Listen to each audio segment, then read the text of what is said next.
Hey guys, it's Angie, and today what we're going to be doing is we are going to be doing a review on Solo, a Star Wars story with Dirt Phantom. House of Fire! House of Fire! Yeah! Alright, so what we're going to do is we're going to wait for... Dirt Phantom to finish his intro. Let me check. I'm just gonna. Yeah. So, how y'all doing? You guys. Well, this isn't live. Okay. So, all right. Sup. I'm ready. You didn't put the K. Oh. Okay. Sorry. I already did it. Wait, 2 seconds. Never mind. I don't need to do it again. And actually, this thing is for some reason it didn't unpause. So, oh wait, no, it did pause. All right. So, you ready? Hold on, no, I gotta get you at a higher volume. I'll tell you when I resume. All right. Speaker real quick. All right. You're on speaker.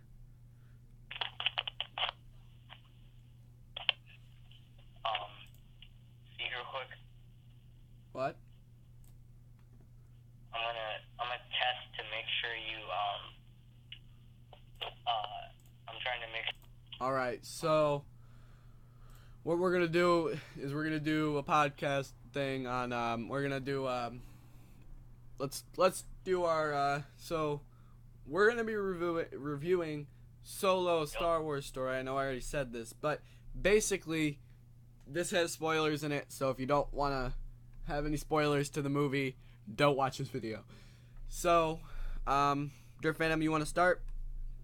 Alright, so he basically already explained what we're doing. So we're gonna explain go into detail what the idea of the story, like what is it supposed to represent. Obviously, from the title, it's obviously about Han Solo. Yep.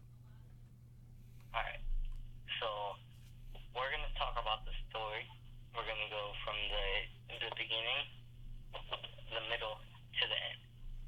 All right. So it started out as we see a young male Hello? Corellian boy or man, young Corellian man, who We see Han Solo. yes, who is dating a girl. What's her name again? I forgot. Kira. Yeah. How'd you forget and we're doing a review? I don't know. Honestly, all you gotta do is just pull up the wiki real quick. Yeah, I'm just gonna look There's up. the I'm name. gonna look up right now. Okay, Character Okay. list to Solo. All right, Han Solo, Lando Calrissian, Chewbacca. Okay.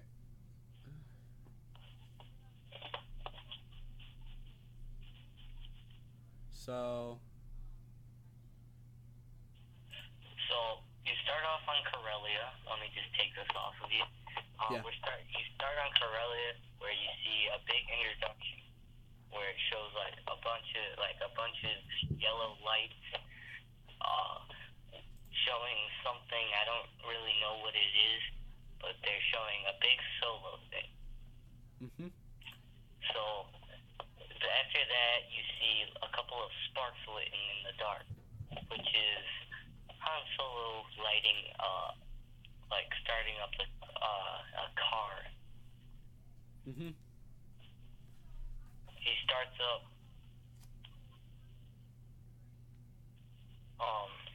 a small little car, and he starts riding away from like these gangsters, and he finally gets back to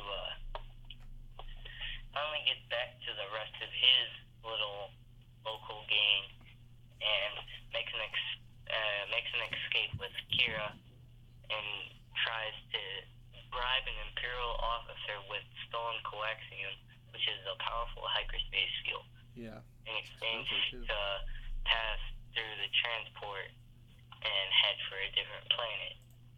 But Kira gets caught by the people that were chasing them because they escaped from the local gang, and gets captures Kira in a setup because they contacted the Imperials and told them to look out for them. And then the officer closed the door and separated Kira from Han. Alright, so that's like the intro to it, right? Yeah. Alright, so then what happens? Oh, I got these. He goes to try to join the Imperial Navy as a fighting cadet. Yep. And The officer there, the recruiting officer, asks him for his last name or who his people are, and he says he has no people. Then the recruiter gives him the last name Solo, which I think is like a bad introduction to his last name. Yeah, I mean, Solo should have been his real last name. It shouldn't have been a made-up name because he's solo and he doesn't have a family. Yeah. So then what happens is we go in and we see a battle between the rebels, I think. Right? It was the rebels and the Imperial. No, the Wookiees. Yeah. Well, they were fighting them, yeah. And the Imperials were getting their butt whooped. This is where Han meets Beckett, right? Is that right? I think that's right. Yeah, that's Beckett. Yeah. And what happens is, if I remember this correctly, Han tries to do something after his captain or leader got killed. So Beckett's there and he tries. Beckett says an order, and then Han tries to do it a different way than he's told. Is that right? No. No? I thought that was right. No. Alright, let me tell you. So, Han is expelled from the Imperial Flight Academy because what Han says is he had an independent mind. So, he encounters a group of criminals that are posing as Imperial soldiers led by Tobias Beckett. Han Solo tries to blackmail him into talking with them, but Beckett had him arrested for desertion or just walking away from his squad and not doing anything about the current battles that are fighting. Mm-hmm. So he's thrown into a pit to be fed to what the Imperials are called the Beast, which is a Wookiee, which we figure out is named Chewbacca. And Han Solo understood the Chewbaccan language, not the Wookiee language, not the Chewbaccan. And the Chewbaccans. That's to escape from the little camp that they set up right there. The crew that Beckett leads is noticed how useful the Wookiee and Han could be, so they rescue them and enlist them into the game to steal a shipment of coaxium on a planet called Vandor 1. And then the plan basically goes haywire when Cloud Riders show up, led by Enfys Nest, resulting in the death of 2 crew members, Rio Durant and Beckett's wife Val, and the destruction of the coaxium. So, and then if I'm correct, after that, they go to, crap. What's it called? They don't go anywhere. They stay on the same planet. Well, you know what I mean. They go to the guy who hired them. This is Dryden Voss, which is the breaking boss in Crimson Dawn. Crimson Dawn. Syndicate, which is like a big gang crime family, whatever. Yeah.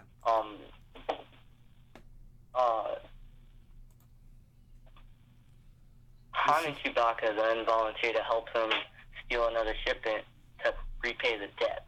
They retravel to Vaz's yacht where Han finds Kira, who has joined Crimson Dawn and is Vaz's top lieutenant. True. And then what happens after that is... Trying to remember. Yeah. Oh, crap. Oh, yeah. So, the dude, the Dryden, then says, like, if you fail this mission, you know what I have to do, or something like that. Something along the line. Which, Kira has the plan to steal, or Han Solo has a very risky plan to steal unrefined coaxium from mines on Kessel. Mm-hmm. Dryden approves of it, but insists that Kira accompany the team. She leads them to Lando Calrissian, an accomplished smuggler and a pilot who she hopes will run them his ship. Yeah. Han then challenges Lando to a game of sabacc, with the wager being Lando's ship. Lando cheats to win, but agrees to join the mission in exchange for a share of the profits. Yeah. Then they go to Kessel. They infiltrate the mine, and Lando's droid co-pilot L337 Yeah. instigates a slave revolt. In the confusion, they steal the coaxium, but L3 is severely damaged, and Lando is injured during the escape. With the help of L3's navigational computer hotwired into the ship system, Han pilots the ship through a dangerous, uncharted route to elude an Imperial blockade, which was blocking them when they left. When they were trying to leave the way they came from. Which, when he takes that route, he ends up leaving the Kessel Run in 13 parsecs. Yes. Around 13 parsecs. Yeah. So you have to round up to get to 13. Yeah. The Falcon is badly damaged, but they end up landing on a planet called Severine to, like, turn the unrefined coaxium to a refined coaxium. Then Enfys confronts them, who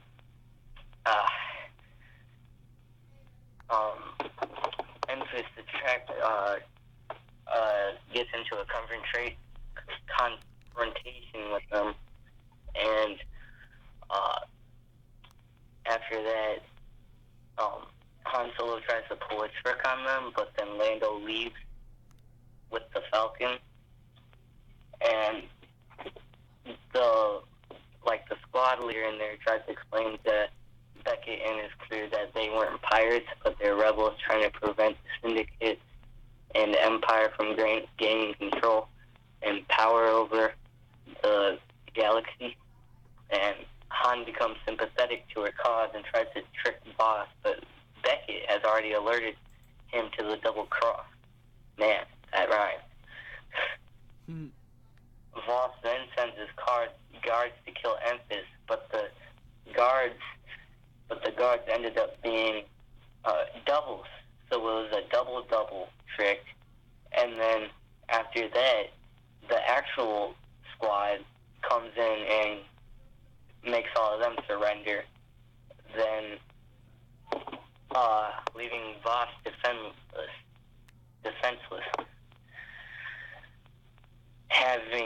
Having him anticipating Voss's strategy, Han tries to take the coaxium only for Beckett to betray Voss. escaping with it and taking Chewbacca as hostage.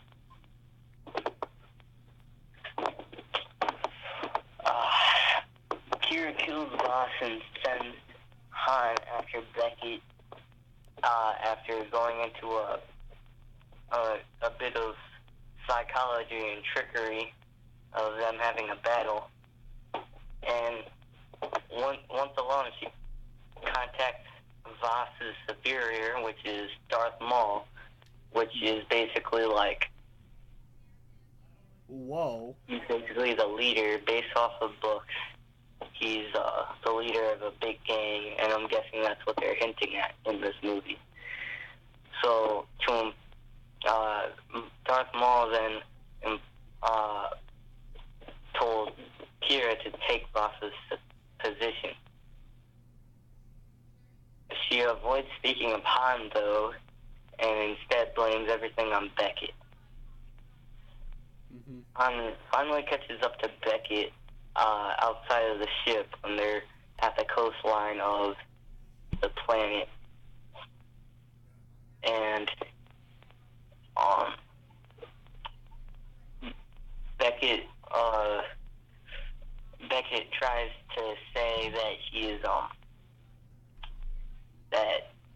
about to learn his last lesson, and then right after that, Han shot him right in the stomach first, and then Beckett compliments him, saying he made a smart choice. Kira then leaves in Voss's yacht while Han and Chewbacca turn the coaxium over to Enfys. She offers Han a chance to join the rebellion against the Empire. When he declines, she gives him a vial of coaxium, enough to buy a ship of his own. Or she gives him. Sorry. Han and Chewbacca locate Lando and challenge him to a rematch in Sabak. Han, once again wagering the Falcon. Han wins because he stole the card up Lando's sleeve after tricking him by giving him a bro hug or something like that. Mm-hmm. And then he and Chewbacca leave for Tatooine, where a big shot gangster, also known as Jabba the Hutt, is putting together a crew.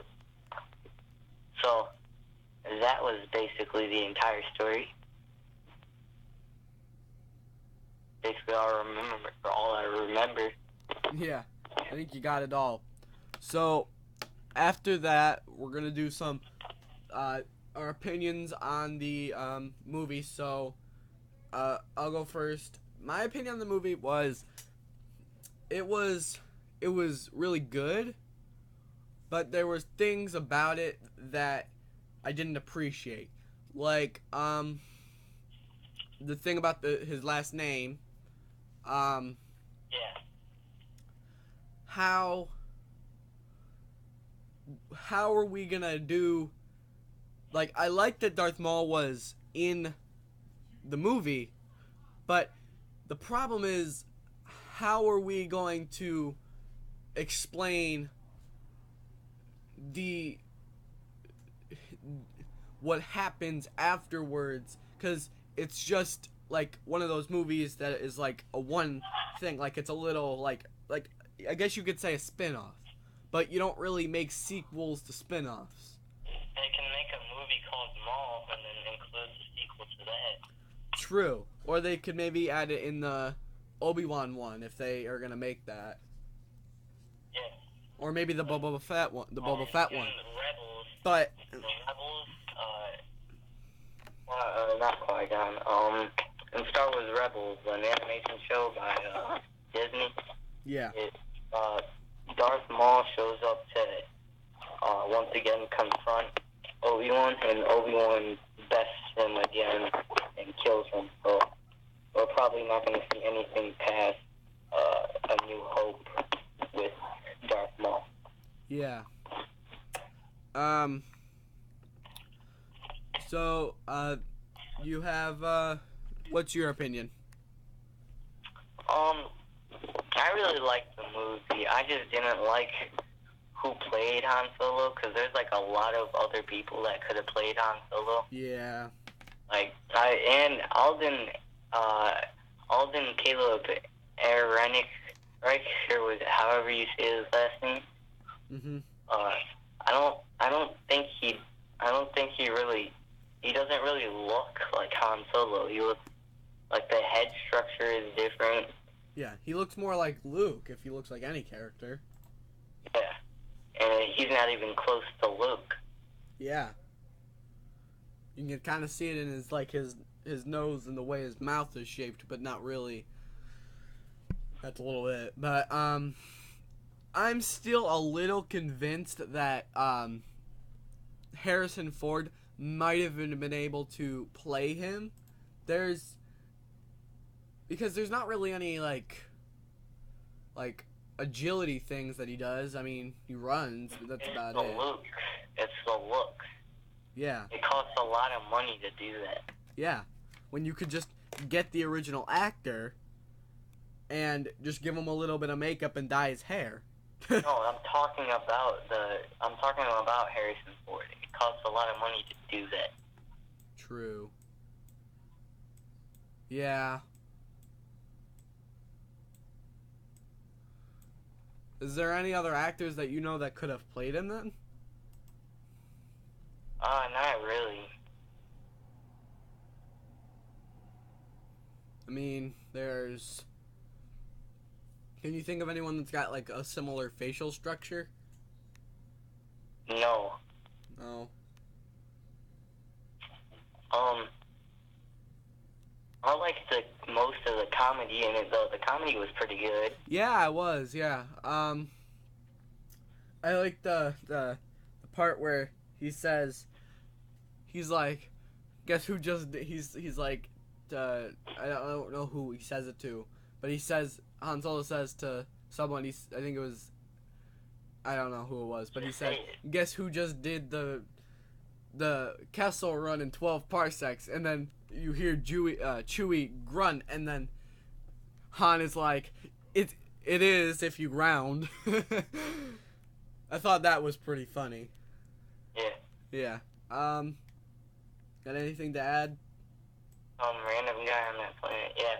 I like how Beckett said, so you couldn't keep your eyes down on the yacht. Yeah. When he told him at first, told Han to just look at the ground, but he sees Kira, or doesn't see Kira. Kira sneaks up on him. Yeah. Alright. So, well, thank you guys for watching this video. Yeah. Thanks for watching. Podcast, The Angelo Show. And also, if you're watching on Andy Plays Gaming Show, yeah, subscribe to both of us. Links in the description. Sources will also be in the description. And, yeah, I'm going to end my podcast here. Joseph, if you want to continue something on yours, I can continue with you, but I'm going to end my show right here. Alright, same here. Thanks for watching. Alright. Yeah. Alright. So, alright guys, we'll see you guys in another video. I hope you guys liked it. Let me know what you guys think of Solo in the comment section down below.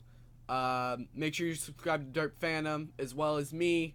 This has been a late night talk, a late night review on the APG show with Dirt Phantom on Solo, a Star Wars story. We'll see you guys in another video. Bye.